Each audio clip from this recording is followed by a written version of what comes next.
Hello everyone, আসসালামু আলাইকুম। কাছে দূরে দেশ ও দেশের বাইরে যে যেখান থেকে আজকের ভিডিওটা দেখছো সবাইকে জানাচ্ছি আর কুকিং হাউসের পক্ষ থেকে স্বাগত।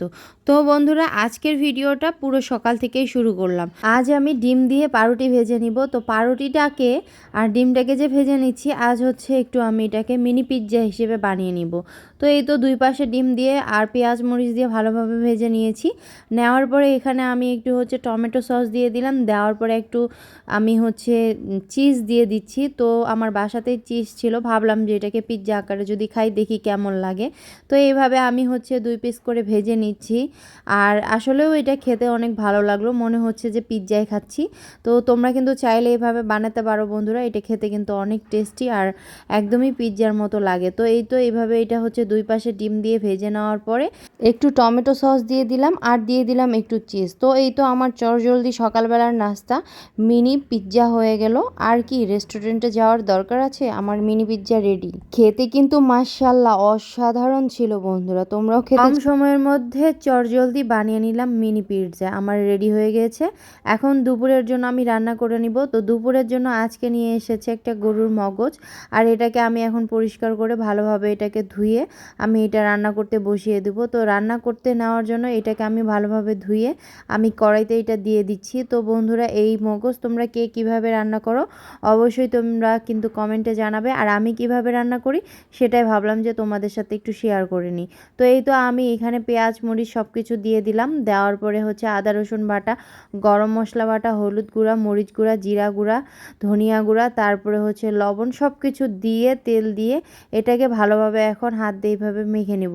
তো হাত দিয়ে এটাকে এমনভাবে মেখে নিতে হবে এটা যেন কোনো দানা দানা না থাকে, একবারে যেন মিহি ফিনিশ হয়ে যায়। তো এই তো এইভাবে আমি এটা নাড়াচাড়া করতেই থাকবো, একদম এটাকে হচ্ছে গলিয়ে নিলাম। এমনভাবে এটাকে হাতে মেখে নিতে হবে যাতে এটা একদম হচ্ছে গলে যায়। তো এই তো এটা হচ্ছে হাতে মেখে নেওয়ার পরে এখানে এখন আমি পানি দিয়ে দিচ্ছি। তো পানি দেওয়ার পরে এখন এটাকে আমি চুলাতে বসিয়ে দিব বন্ধুরা। তো এভাবেই আমি সচরাচর হচ্ছে মগজটাকে রান্না করে থাকি, এই রান্নাটা আমার মায়ের কাছ থেকে শেখা। তো এখন আমি চুলাতে দিয়ে ঢাকনা দিয়ে ঢেকে দিয়ে দিলাম। এটা কিন্তু অনবরত নাড়াচাড়া করতে হবে, না হলে কিন্তু নিচে আবার লেগে যাবে। তো এই তো আমি একটু এইভাবে নাড়াচাড়া করে নিচ্ছি, যতক্ষণ না এই পানিটা শুকাবে ততক্ষণ পর্যন্ত এইভাবে নাড়াচাড়া করে নিতে হবে। তো এই তো নাড়াচাড়া করে নিচ্ছি, আর এটা কিন্তু অনেকটাই আঠালো হয়ে চলে আসছে। এখন এটাকে বেশি পরিমাণে নাড়াচাড়া করতে হবে। তো বন্ধুরা, দেখতে পাচ্ছ এটা কিন্তু শেষ মুহূর্ত পর্যন্ত পানিটা শুকিয়ে এই প্রকৃতির হয়ে এসেছে। তো এইভাবে নাড়াচাড়া করে এটাকে একদম ঝুরঝরা করে নিতে হবে, মানে নুসনুসা করে ভাজি করে নিতে হবে, দেখতে পাচ্ছ। আর এইভাবেই আমি মগজ ভাজি করি। তোমাদের কাছে কেমন লাগলো তোমরা অবশ্যই কমেন্টে জানাবে। আর এই যে এটা হচ্ছে গ্রামের বাড়ি গিয়েছিলাম, সেখানকার একটা হচ্ছে ক্লিপ নিয়ে রেখেছিলাম, তো এটা ছাড়া হয় নাই, ভাবলাম যে এই ভিডিওটার সাথেই ছেড়ে দিই। তো এটা ছিল রমজান মাসের ভিডিও। তো হচ্ছে তখন ধান লাগাইছিল, এই যে ধানের পানি দেওয়া হচ্ছে, আমি ভাবলাম যে বিকালবেলা এটা একটু ভিডিও করে নিই।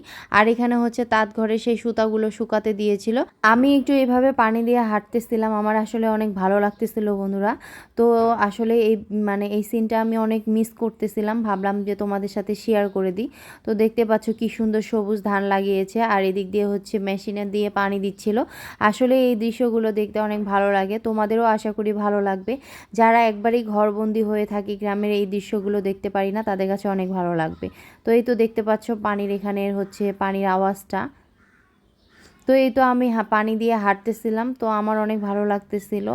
এই যে আমি হাঁটতেছি আর হচ্ছে সবার সাথে কথা বলতেছি। তোমাদের কাছে আজকের ভিডিওটা কেমন লেগেছে অবশ্যই তোমরা কমেন্টে জানাতে ভুলবে না কিন্তু। এই তো আমি পানি দিয়ে হাঁটতেছি আর এটা হচ্ছে ভিডিও করে নিয়েছি। আর এখানে দেখো পানির কি পরিমাণে শব্দ।